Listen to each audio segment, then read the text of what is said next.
Hello, everybody. This is Gerald Salenti, and it's Thursday, September 12th, 2024. 12th? How many days from 12 to 28? Remember, September 28th, coming up soon. Our Peace and Freedom rally. That's right. Judge Napolitano, Scott Ritter, Max Blumenthal, Anya Parampil, and others. Music. We're trying to get as many people here as we can to bring out the word of peace that's been blacklisted from the news. And again, if you watched that stupid debate the other night, the Mickey Mouse and Donald Duck debate, both of them warmongers. Oh, Trump says he's going to end the Ukraine war. He doesn't say how. And Harris just keeps more weapons for Ukraine, and both of them will defend Israel. Israel has the right to exist, defend itself. I forget. Nobody else does. And they keep spewing out this bullshit as they're murdering people all over. So not a peace, word about peace from these little clowns playing for president. Nobody talks about peace. Go fuck off. No peace. Again, it's the cover of your magazine this week. Politicians, want war. People want peace. So we're doing everything we can to stop these pieces of shit from destroying our lives. Anyway, going on to the markets. Hey, gold, huh? $2,558 an ounce. The Trends Journal, the only magazine that I know of in the world that had forecast that 2024 would be a golden year for gold. Gold is up over $500 an ounce since we made that forecast. And this is just the beginning. As we said earlier in the year, we could see gold going up another $500. And again, you're not getting this from the Wall Street Journal or the toilet paper record, the New York Times. You're only getting it from the Trends Journal. So subscribe to the Trends Journal. It's a grand total of $2.56 a week. Nothing. Again, lousy cup of coffee a day. And we're giving you what nobody else in the world is. So going on to the markets, the Dow is up because the inflation numbers that came in today. And let's see, the producer price index reflected a 0.2% rise in wholesale prices. So that means the Fed's going to lower interest rates. The bet is how much they're going to lower them. The street's saying 25 basis points. Others are saying 50 basis points. Again, this isn't rocket science. The lower interest rates go, the deeper the dollar falls. The deeper the dollar falls, the higher gold prices go. And the dollar's in for a deep fall. This fall. You ready? Interest payments on the national debt top $1 trillion as deficit swells. Isn't that a nice prostitute headline from CNBC? Payments on national debt. How about disaster? Who could pull off this shit and get away with it? Scumbag politicians, that's who. You go deep in debt.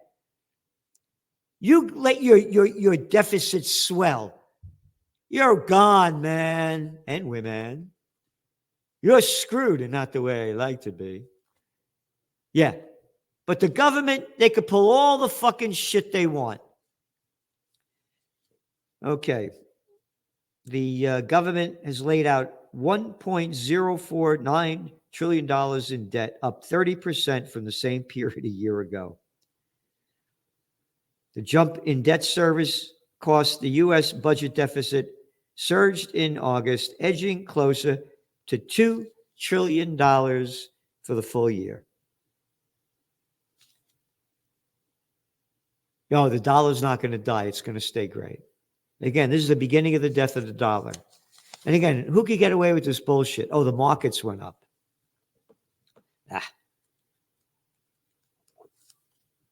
China's rapid slowdown drives world oil demand growth downturn. According to the IEA, it's from the Wall Street Journal. Yep.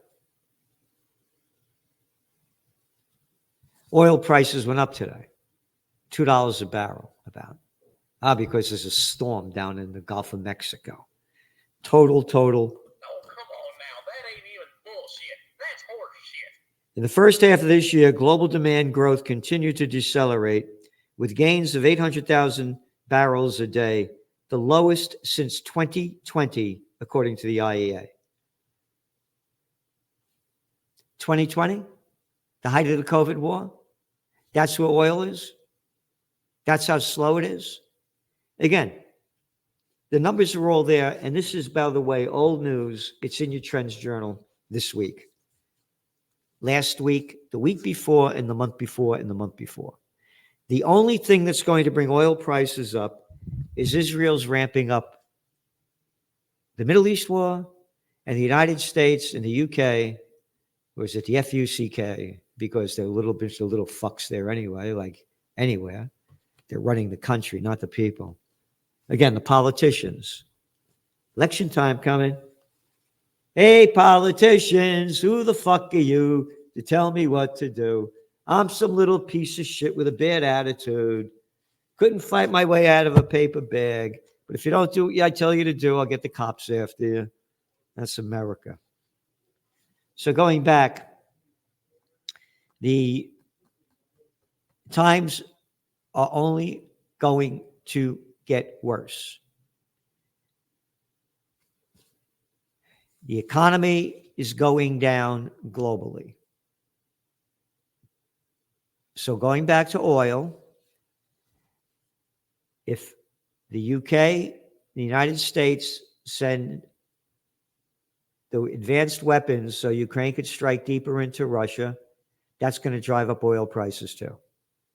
So Israel ramping up the war, and the United States and the EU and the UK escalating the Ukraine war, that will drive up oil prices. Oil prices could go to $130 a barrel. If they do, everything crashes, the equity markets and the economy. This is a story, Financial Times. Fed humbled on capital rules plan after fierce Wall Street opposition. Just months after unraveling Silicon Valley Bank and First Republic Bank last year, the unraveling, Michael Barr unveiled a set of guardrails for the biggest U.S. lenders and an uncompromising defense of why they were needed. Because they don't have enough money to cover their losses. But being that the bankster bandits are running the country, they killed the legislation or the action that was going to be taken by the Federal Reserve. Yep. Gone. This is not a middle ground proposal, said Jeremy Kress, former Fed lawyer who teaches at the University of Michigan. One on nearly every point of contention, this is the capitulation to the banks. Total capitulation. Now, nowhere is anybody talking about the office building bust that's going to bring down the banks. Nobody. They're not going to have the money to cover this. And they were asking to put more money in there, but they're not doing it. So get ready for the worst. Chinese stocks fell to the lowest since January 2019. That's just before the year before the COVID war. Again, week after week, we have a spotlight on China in your Trends Journal, what's going on, what to expect, and where they're going, and what it means. EU business confidence in China is rated as low. And then, of course, the inflation numbers that came out yesterday and cooled, and that's going to have the Feds cut the rates. But when you look at what cooled,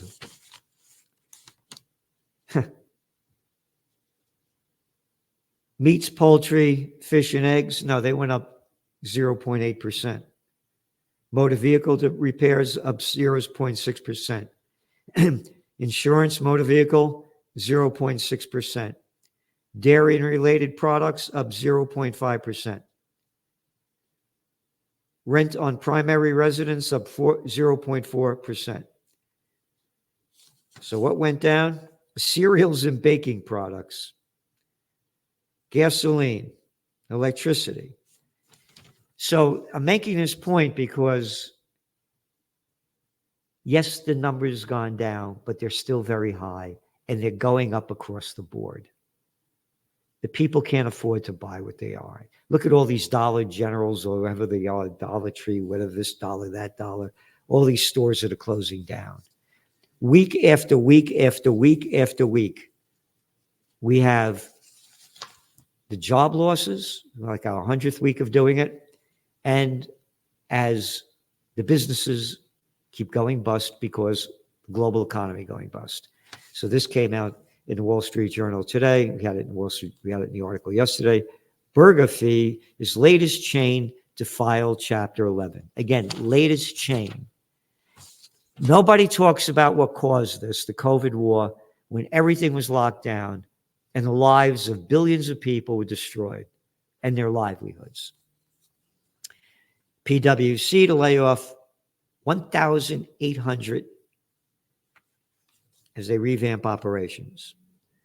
Again, every week we're giving you the layoffs that nobody else is giving you. UniCredit takes Commerce Bank's stake. UPS buys healthcare logistics company. Anglo Gold, Ashanti to buy Miner. All right?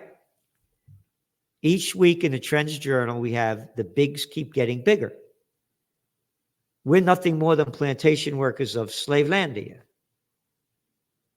And then again, you look at the S&P 500, as we say, 3 companies own 88% of it. BlackRock, Vanguard, State Street. 1% own 54% of the Dow, the richest. So that's the USSA and most of the world.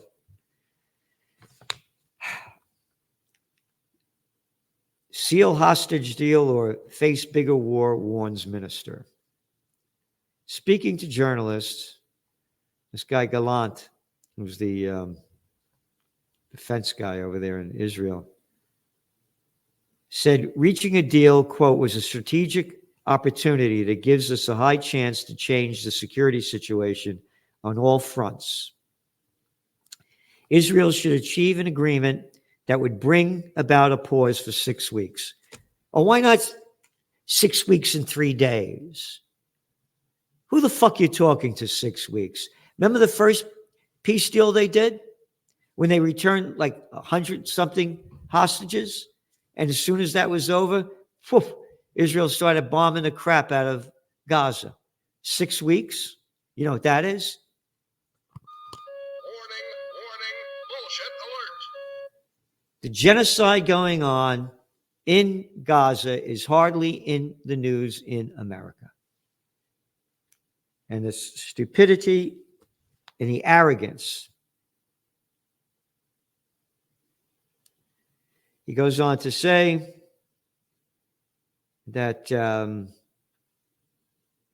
Israel's military pressure on Hamas has created, quote, the necessary conditions for a deal, and that after 11 months of war, quote, Hamas as a military formation no longer exists. Okay. If they no longer exists, why are you bombing the shit out of the place and killing all these people every day? Oh, hey, we could do anything we want. Yeah. This is an article from the Turler Paper Record yesterday. Palestinian militants in West Bank flex new capabilities, adding to a spiral of violence. In the shadow of the war in Gaza, conflict in the Israeli-occupied West Bank. Wait a minute. Israeli-occupied? Stolen fucking land in violation of the Geneva Convention and Article 242 of the United Nations? You got no right being there. Oh, I forgot. God gave you this land. It's right in the good book, Section 8. Yeah. This is the language they use. A shooting by a Jordanian citizen that killed 3 Israelis on Sunday at a heavily fortified West Bank border, having no fucking right to be there. You ready? Came after 3 recent attempts by Palestinian militants to set off car bombs. Oh, they're militants. So somebody breaks into your house with a gun and they try to kill you and you kill them, you're a militant. Taken together, the violence constitutes the most complex sequences of attacks relating to the volatile West Bank in years, according to analysts. The escalation comes as Israel struggles to contain wider battles, not only in Gaza, but also with Hezbollah in Lebanon.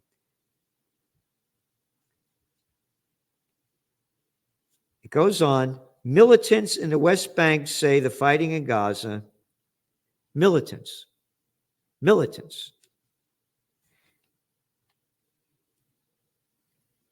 They killed Israel in the West Bank has killed over 600 people so far, according to the United Nations. 600 people they killed, and when you fight against them, you're a militant. Don't subscribe to the Trends Journal. Swallow the shit from the toilet paper record. Yeah, you swallow the shit, and you got the paper, the toilet paper to wipe your ass with the shit.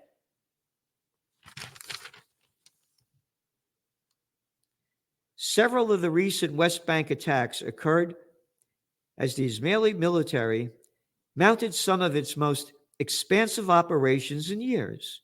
Oh, yeah. Killing people in the West Bank that you have no fucking business being in. It's against the law. You don't hear Trump say this. You don't hear Harris say this because they're both paid off. And it keeps going here. To Palestinians, the Israeli raids only increase Palestinian animosity toward the Israeli occupation and have done little to temper the militants' abilities. Look at the language. Wait a minute. Hey, fuckface, who wrote this? Oh, Patrick Kinsley. Kunsley. Because only a Kunsley would write this shit. You're a journalist? You're a little fucking prostitute.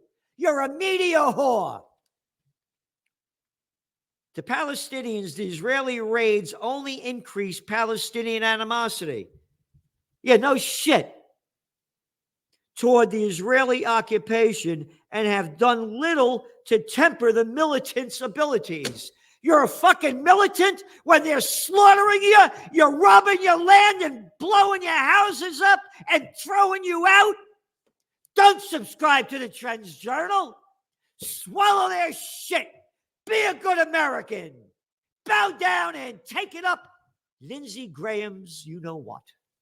Because that's what he probably likes. Anyway, here. This on the Wall Shit Journal. Gaza's students learn in tents and shelters. Could you imagine this? Learn in tents and shelters. 2/3 of the schools have been destroyed. Hamas is living in all of them. We got Hamas in all of them. We got to like to blow up all the schools. Okay, could you believe this shit? And they get away with it. Oh, Israeli airstrike kills at least 34 at school. Oh, yeah. Oh, wait. Israeli airstrike kills 64 Palestinians across the Gaza Strip as of Wednesday. Oh, but the hostages. Yeah, again, totally opposed to what Hamas did, but yet terrible news that hostages were killed. But this is only in,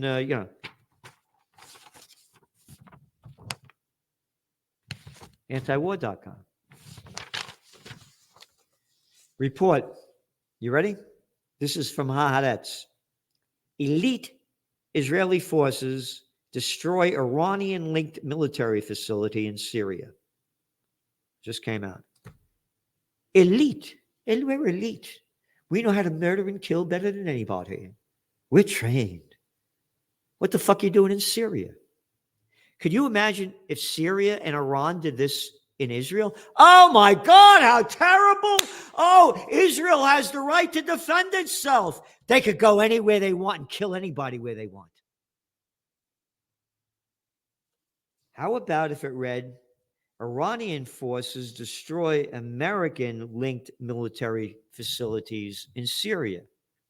America has military bases in Syria. We have no right being there. But this is okay for Israel and America to do what they want. Yep. According to, yep. Isn't that nice? And then on the Ukraine war, World War III has begun. As we said a long time ago, Putin lifting Ukrainian missile restrictions would put NATO at war with U.S. Putin spoke as the U.S. top diplo on the mat and take it up the ass. That's who they are. Diplomats, little sucking pieces of shit. Diplomat. Spoke as UN's top diplomat, discussed easing rules on firing Western weapons into Russia, which Kyiv has been pressing for more than 2.5 years. He said this would be a significant way to change the very nature of the conflict. It would mean that NATO countries, the US, European countries, are at war with Russia, he added. Okay? All right? Come to our peace rally. We're doing everything we can to stop this. Put your money where your mind and heart and soul are and donate. Help us. And come here. Go to occupypeace.com for more information. Yep. In that case, then taking into account the change of nature of the conflict, we will take appropriate decisions based on the threats that we can face. Putin's comments came a day after U.S. Secretary of State Antony Blinken. I talked about diplomats. My daddy was the ambassador to Hungary. My uncle was the ambassador to Belgium. I'm a little daddy's boy, a member of the club. You think that's why a little piece of crap like me got so high in the system? Gave his strongest hint yet that the White House is about to lift restrictions on Ukraine using long-range weapons supplied by the West and key military targets inside Russia. This is horrific. You ready? This is speaking with the U.S. Foreign Secretary David Lammy. Yeah, Lammy. Blinken said he and Lammy would, quote, report to their bosses. Bosses? That's a quote, bosses. Shitheads running the UK and the United States. These are our bosses. Yep. And this is the language. British government sources indicate that a decision had already been made to allow Ukraine to use the Storm Shadow cruise missiles on targets inside Russia. And Starmer, a little clown boy playing Prime Minister of the UK, is going to meet with Biden. And they say, quote, the two leaders are planning to discuss the war in Ukraine. Leaders. How fucking bad could it be that these are our leaders? They couldn't lead me anywhere. But they lead the fucking countries. It's a shit show. And again, go to your Trench Journal. We're giving you, nobody else in the world is giving you. This thing is like, about 250 pages this week. It's huge. Again, you read what you want. You can listen to it too. And it's in all different languages, many different languages. Novo Nordisk claims obesity drug effective for under 12s. This is from the Financial Times. A Novo Nordisk weight loss drug is safe and effective in children as young as 6. Kids are fucking obese at 6 years old. 1 in 5 children have obesity. And you got to take a drug? How about stop eating shit? Could you handle that one? Stop eating shit. But as with adults, the drug, and you get it way down the bottom, led to side effects of nausea and vomiting. And those who stopped using it regained weight immediately. But don't forget to take the drugs. Oh, by the way, First book I worked on, didn't write it, worked on it. And my former wife, may she rest in peace, sold it to Warner Books, Natural Healing. Not a word. Again, you look at the pictures from Woodstock back in 69, my generation. Everybody's thin. And now it's blimpitis. It's a freak show. And we got it.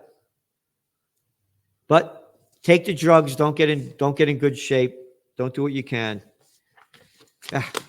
So anyway, check out the great video I did yesterday with Judge Andrew Napolitano, with a great man. People love him, and for good reason. He's a real patriot of the Constitution, the Bill of Rights, which we got a Bill of No Rights now.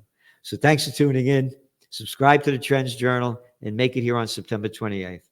Thank you.